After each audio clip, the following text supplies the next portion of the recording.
মেঘ, বৃষ্টি প্রকৃতির এক অপূর্ব রহস্য এবং আল্লাহর দেয়া এক অশেষ নেয়ামত। বৃষ্টির দিন নানা কারণেই অনেকের প্রিয়। বৃষ্টি আমাদেরকে শেখায় যে জীবনের সব আনন্দের মধ্যেও কিন্তু আমাদের কিছু দুঃখও রয়েছে। বৃষ্টি আমাদের স্মৃতিতে পুরনো দিনের কথাও ফিরিয়ে আনে। হ্যালো এভরিওয়ান, আসসালামু আলাইকুম। Welcome back to my another new blog. This is Shimul from Rajshahi. সবার কী অবস্থা, কেমন আছেন? আই হোপ সবাই ভালো আছেন, সুস্থ আছেন। সবাইকে শুভ সকাল জানিয়ে আমি আমার আজকের ভিডিওটি শুরু করছি। শরীরে যতই ক্লান্তিবোধ থাকুক না কেন কিংবা যতই অসুস্থ থাকি না কেন, সকাল সকাল ঘুম থেকে উঠে একটা অভ্যাসে পরিণত হয়ে গিয়েছে। তো দেখা যায় এমনিতেই কিন্তু ঘুম ভেঙে যায়, কাউকে ডাকতেও হয় না, অ্যালার্মও সেট করতে হয় না। তো সকালে ঘুম থেকে উঠে কিন্তু নামাজ পড়ে নিয়েছি আলহামদুলিল্লাহ। এরপরে হচ্ছে এই তো টিভিতে এখন যেটা করি, প্রত্যেকদিন সকালে সূরা আল বাকারাটা আমি ছেড়ে দিই। এরপরে হচ্ছে সংসারের যে কাজকর্ম সেগুলো আমি করতে শুরু করে দিই। একটা সময় ছিল যখন হয়তোবা গান বাজনা এগুলো খুব বেশি ভালো লাগতো, কিন্তু এখন মনে হয় যে না, যতদিন আছি ততদিন হয়তোবা এই পৃথিবী থেকে যেন কিছু নিয়ে যেতে পারি। আমাদের প্রত্যেকের উচিত নিজ নিজ ধর্ম থেকে, নিজ নিজ জায়গা থেকে আসলে আমাদের ভালো কাজগুলো করা।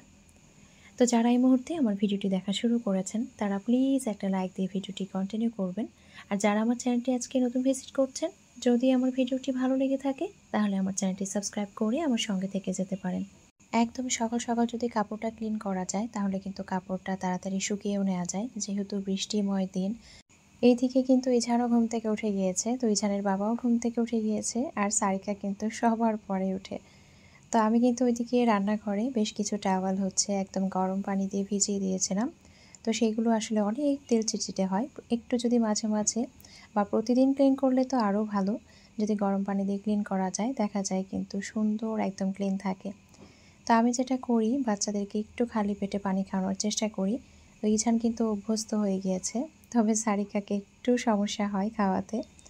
তা আমি ওকে বলছিলাম বাবা আর একবার খাও, একবার খেয়ে রেখে দিয়েছিল, তো সে এখন হচ্ছে আরও একবার খাবে। তো সারিকার আগেই কিন্তু সে সব সময় ঘুম থেকে উঠে যায় মাশাআল্লাহ। এর মধ্যে সকালের নাস্তাটাও কিন্তু আমাদের খাওয়া হয়ে গিয়েছে, আর এখন হচ্ছে আমি একটু ঘরগুলো গুছিয়ে নিব। আমার কাছে মনে হয় একদিন না, যদি একটা ঘন্টা আমি ঘরের কোনো একটা কোণায় না যাই তাহলে সেখানে মনে হয় যে একদম কাজের পাহাড় জমে যায়। এই দিকের জিনিস ওইদিকে, ওই দিকের জিনিস ওইদিকে, মানে কি যে একটা অবস্থা হয়। আয়নাটা আগে তারপরও কিন্তু 2-1 দিন যেত, এখন মনে হয় যে এক বেলাও যায় না। তো ইছান এখন যেটা করে, এখানে কিন্তু উঠতে পারে, এখানে উঠে ও কিন্তু এই সাইডের পাল্লাটা খুলতে পারে। একা একা কিন্তু দেখা যায় ভ্যাসলিন নাই দিয়ে হচ্ছে ঠোঁটে দেয়।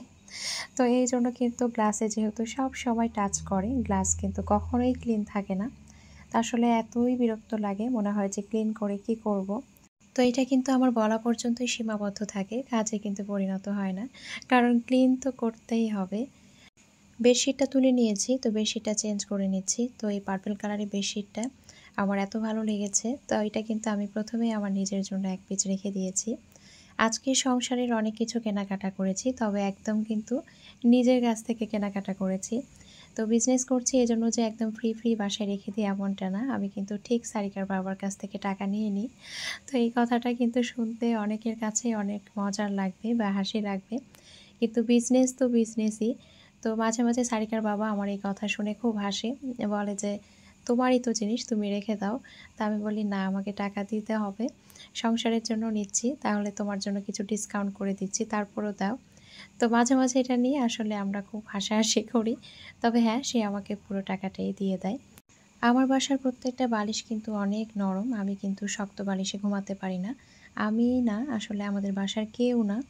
তো দেখা যায় তুলার পরিমাণটা যদি বেশি দেওয়া হয় তাহলে দেখবেন বালিশ কিন্তু অনেক শক্ত হয়, কিন্তু তুলার পরিমাণটা যদি একটু বুঝে শুনে দেওয়া যায় তাহলে কিন্তু বালিশটা অনেক সফট হয়। তো আপনাদের সাথে কিন্তু গত ভিডিওতে আমি এইটা শেয়ার করেছিলাম। তো এই কুশন কাভারটা আমি আমার নিজের জন্য রেখেছি। তো এটা কিন্তু 14x22 যে সাইজটা সেই সাইজে আছে। তো আমি কিন্তু এই পিলো কাভারের সাথে পিলোটা বানিয়ে নিয়েছি। তো আমার গত ভিডিও দেখার পরে আমার এক আপু কিন্তু বলেছে, আমি দোকানে গিয়ে পিলো বানাতে পারবো না বা কিনতে পারবো না, আপনি আমাকে একটা পিলো সহ কাভার পাঠিয়ে দিবেন। তা আমি এটা শুনে খুব হেসেছি। তো কোনো আপুর যদি মনে হয় যে হ্যাঁ আপু পিলো সহ পাঠিয়ে দেন, তাহলে সেটাও কিন্তু করা যাবে। তো বেডটা গুছানোর পরে আমি হচ্ছে এখানে কার্পেটটা বিছিয়ে দিয়েছি। তো কার্পেটটা বিছানোর পরে কিন্তু আমার কাছে মনে হয় রুমটা দেখতে বেশি ভালো লাগে। বাইরে কিন্তু বৃষ্টি পড়ছে, একদম মুষলধারে বৃষ্টি পড়ছে।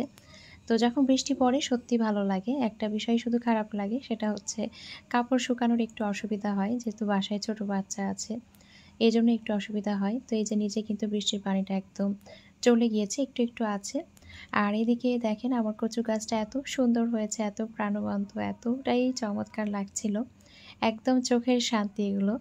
তো এই যে এই গাছটার নাম আমি ভুলে গিয়েছি, এই মানি প্লান্টের আসলে নামটা কি যেন। এটা আমার অনেক শখ ছিল, আলহামদুলিল্লাহ এটা কিন্তু হচ্ছে। মাশাল্লাহ মাশাল্লাহ। তো আসলে রুমের যে বেডশিটটা সেটা যদি সুন্দর হয়, বেডটা যদি সুন্দরভাবে গুছানো হয়, তাহলে কিন্তু সেই রুমের পুরো লুকটাই পরিবর্তন হয়ে যায়, দেখতেই কিন্তু ভালো লাগে। আমি ছোট থেকেই দেখেছি আমার আম্মা সব সময় বেডশিট একদম টান টান করে বিছিয়ে রাখতো, দেখতে এতটাই সুন্দর লাগতো। তো এটা কিন্তু আম্মার কাছেই আমি দেখে শিখেছি। অনেক আন্টিদের বাসায় গিয়ে আম্মা কিন্তু বলেও বসতো যে বিছানা এইভাবে বিছাবে। তো ছোট থেকেই দেখেছি আম্মা এই বিষয়গুলো খুব একদম সুন্দরভাবে পরিপাটি করে গুছিয়ে রাখতো। তো ওই যে বলে যে মায়ের কাছ থেকে মেয়েরা শিখে। তো সত্যি বিছানা যদি সুন্দরভাবে টান টান করে গুছানো থাকে তাহলে কিন্তু দেখতে ভালো লাগে। তো একটা বেডশিট আর একটা পিলো কাভার পরিবর্তন করার ফলে রুমটা মনে হচ্ছিল একদম পুরাই পরিবর্তন হয়ে গিয়েছে, দেখতেই চমৎকার লাগছিল। তো বালিশটা এতটাই সুন্দর লাগছিল বেডের উপরে, তো আমি তো বারবার দেখছিলাম। তো সত্যি যেদিন প্রথম দিন আমি এটা হাতে পাই সেদিন কিন্তু আমি আমার নিজের জন্য একটা আলাদা করে রেখে দিয়েছিলাম। তো আসলেই দেখতে চমৎকার। আমাদের দেশের যে দেশীয় পণ্য, আসলে হাতের কাজের কোনো তুলনাই হয় না। রুম গুছানোর পরে আমি চলে এসেছিলাম সরাসরি কিচেনে। ওই যে বললাম কিচেনে কিছু সময় না গেলে যা হয়, তো কিচেনে বেশ কিছু কাজ ছিল। তো সেগুলো করার পরে এই যে কাপড় একদম ক্লিন করা হয়ে গিয়েছে, এগুলোকে কিন্তু আমি বেলকনিতে সুন্দর করে সবগুলো দিয়ে দিয়েছি। তো বৃষ্টি দিনে যেটা হয়, বৃষ্টি আসলে কাপড় তুলো, আবার বৃষ্টি থেমে গেলে সেগুলোকে নিয়ে গিয়ে আবার দাও। তো এই বিষয়টা না আমার কাছে খুবই বিরক্ত লাগে। কি যে বিরক্ত লাগে আসলে বলে বোঝাতে পারবো না। তো এরপরে হচ্ছে আমি ওয়াশিং মেশিনটা একটু সুন্দর করে ক্লিন করে নিলাম। এখন হচ্ছে আবারও নিজের যে প্রোডাক্ট সেটা দিয়ে কিন্তু ওয়াশিং মেশিনটা আমি সুন্দর করে সাজিয়ে নিব। তো এটা আসলে আমার কাছে খুব ভালো লেগেছে। আমার কাছে সাদা জিনিস বরাবরই ভালো লাগে। আর এটা আমার কাছে ভালো লেগেছে আরও বেশি। দুই পাশে কিন্তু ফ্লাওয়ার ছিল, যার কারণে দেখতে আরও বেশি ভালো লাগছিল। আর এই যে লেসের মতো একদম ঝুলে ঝুলে ছিল। তো এটা আমি রেখেছিলাম, তবে এখনও কিন্তু আমি সাজাতে পারছিলাম না। তো ভাবলাম আজকে সাজিয়ে নিই, সেই সাথে আপনাদের সাথেও একটু শেয়ার করি। গত ভিডিওতে দেখিয়েছিলাম যে আমি দুটো প্লান্টার নিয়েছিলাম, একটা তো কিচেনে রেখেছি, আর একটা হচ্ছে আমি নিয়েছি এই ওয়াশিং মেশিনে রাখার জন্য। তো দেখতে কেমন লাগছে অবশ্যই কিন্তু জানাবেন। সিম্পলি দেখতে কিন্তু অসম্ভব রকমের সুন্দর লাগছে। তা আসলে এই মানি প্লান্টের গাছ দেখতেই ভালো লাগে, কারণ সবুজ মানেই কিন্তু চোখের একটা শান্তি। সবুজ দেখলে বলে না যে চোখের জ্যোতি বাড়ে, তো সত্যি তাই, সবুজ দেখলে কিন্তু একটা শান্তি লাগে, চোখের একটা আরাম বলে কথা। আমার গত ভিডিওতে সবুজ সবুজ আইডি থেকে আপু কমেন্ট করেছে, আপু সারিকা মামনি উইছান বাবার জন্য অনেক দোয়া আর ভালোবাসা। আপু আমার মন চায় তোমার বাসায় গিয়ে তোমার হাতের পরোটা আর আলু ভাজি খেতে, আর তোমার রান্নাঘরে সব সুন্দর জিনিসগুলো নিয়ে আসি। আপু আমিও আম আর লিচু খুব পছন্দ করি, আমার হাজবেন্ড প্রতি বছর তোমাদের ওখান থেকে আম আর লিচু নিয়ে আসে। আপু তুমি চলে আসো, তোমার এই কথা শুনে আমি খুব মজা পেয়েছি। তুমি চলে আসো আপু, আর আমার কিচেন থেকে যা যা দরকার তুমি নিয়ে চলে যাও, আমি আবার নিয়ে নিব, কোনো সমস্যা নেই আপু। সত্যি তোমাদের এই কমেন্টগুলো বললে খুব মজা পাই। মাঝে মাঝে কিছু কমেন্ট পড়ে আমি একা একা খুব হাসি আর খুব এনজয় করি। মনে হয় যে আসলে আমরা একদম সামনাসামনি কথা বলছি। তো আমি কিন্তু সুন্দর করে ঘর দৌড় একদম গুছিয়ে চলে এসেছি আবারও কিচেনে। হুট করেই আমার কিন্তু কিছু কিছু জিনিস খাওয়ার ইচ্ছে হয়, যেমন পোলাও খেতে ইচ্ছে করে, মিষ্টি জাতীয় জিনিস খেতে ইচ্ছে করে। তো আজকে হুট করেই মনে হচ্ছিল যে পোলাও খাবো। তো হুট করে তো আসলে আয়োজন করা যায় না। তো মনে হলো যে মুরগি ভিজিয়ে দিই, আর মুরগির সাথে যে গিলা কলিজা সেটা দিয়ে একটু ডালটাও রান্না করা যাবে, আর একটু বেগুন ভাজা করে নিব, তাহলেই হয়ে যাবে। তো এদিকে হচ্ছে আমি সব মশলা কষিয়ে আমি কিন্তু ডাল আর গিলা কলিজাটা দেওয়ার পরে বেশ কিছুক্ষণ কষিয়ে নিয়েছি। এরপরে হচ্ছে পর্যাপ্ত পরিমাণে পানি দিয়ে আমি এটা সেদ্ধ করে নিব। আর এদিকে হচ্ছে আমি এখন রোস্টটা করে নিব। তবে আজকে কিন্তু রোস্ট আমি প্রথমবারের মতো একটু ভিন্নভাবে করব। তো এখানে হচ্ছে আমি পেঁয়াজটা ভেজে নিচ্ছি। তো তেজপাতা এবং হচ্ছে এলাচ এবং দারচিনি এটা দিতে ভুলে গিয়েছিলাম, পরবর্তীতে কিন্তু অ্যাড করে দিয়েছি। এরপরে হচ্ছে যা যা মশলা লাগে সব মশলা কিন্তু আমি দিয়ে দিয়েছি।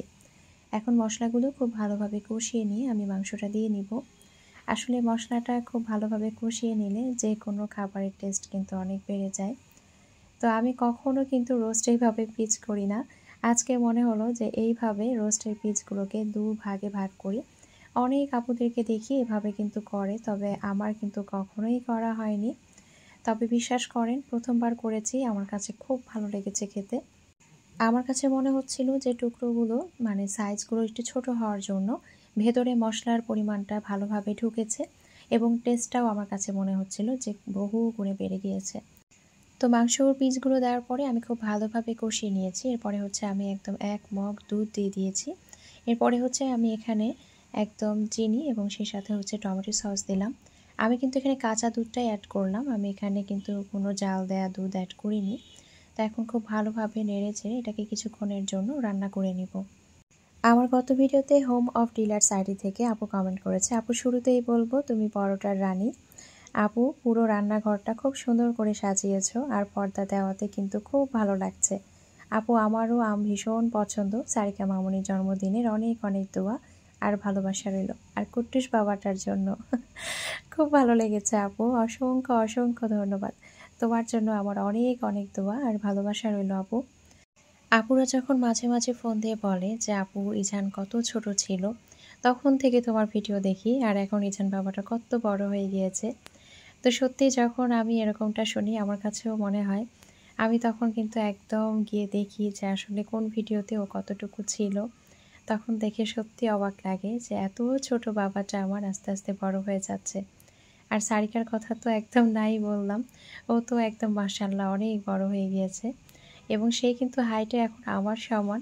তো এটা নিয়ে কিন্তু ও আমাকে খুব খেপায় যে আম্মু তুমি কিন্তু খাটো, আমি কিন্তু লম্বা হয়ে যাচ্ছি। তখন আমি সারিকাকে বলি, বাবা আমার তো বয়স শেষ, আমি আর লম্বা হয়ে কি করব, তুমি লম্বা হও তাহলেই হবে। তো এইটা হচ্ছে মামের একদম মজার মজার কথা। আর এদিকে হচ্ছে রান্না বান্না কিন্তু হয়ে গিয়েছে, এখানে হচ্ছে রোস্টটাও হয়ে গিয়েছে আর এদিকে ডালটাও হয়ে গিয়েছে। আর এদিকে হচ্ছে আমি কিন্তু বেগুন ভাজাটাও বসিয়ে দিয়েছিলাম। একবার ভেবেছিলাম ডিম ভুনা করব, তো আবার চিন্তা করলাম যে না, অনেক দেরি হয়ে যাবে, যেহেতু এখন আসলে কাজের প্রেশার অনেক বেশি। একা হাতে সব কিছু সামলাতে গিয়ে দেখা যায় আসলেই হিমশিম খাচ্ছি। আমার কিন্তু পোলাওর সাথে বেগুন ভাজাটা খেতে খুব ভালো লাগে, সেই সাথে ডিম ভুনাটাও ভালো লাগে। তবে আজকে আসলে করতে একদমই ইচ্ছে করছিল না ডিম ভুনাটা। তো রান্নাবান্না হয়ে গিয়েছে, এখন হচ্ছে আমি শুধুমাত্র পোলাওটা করে নিব। আর কিন্তু খুব বেশি দিন নেই, ঈদের কিন্তু খুব অল্প সময় আছে। তো যার যেটা ভালো লাগে আপনারা কিন্তু দ্রুত দ্রুত অর্ডার করে ফেলবেন, কারণ দেখা যাবে আর হয়তো বা কয়েকদিন পরেই কিন্তু ডেলিভারি অফ হয়ে যাবে। তো এটা আসলে আমি আপনাদেরকে বলতে ভুলে গিয়েছিলাম আমার যে বিজনেস ভিডিওতে সেটাতে, তো এই জন্য এখানে বলে ফেললাম। তো ইনশাআল্লাহ নেক্সট ভিডিওতে আমি আপনাদেরকে বলে দিব ডিটেলসে। আমার কাছে মনে হয় পৃথিবীর সবচাইতে সহজ রান্না হচ্ছে পোলাও রান্না করা। আমার কাছে একদমই কিন্তু পানির মতো লাগে, এত ইজি মনে হয় আমার কাছে, কি বলবো। আবার মনে হয় সবচাইতে কম সময়ে হয়ে যায় এই রান্নাটা। গত ভিডিওতে আপনারা সবাই কিন্তু সারিকার জন্য অনেক অনেক দোয়া রেখেছেন।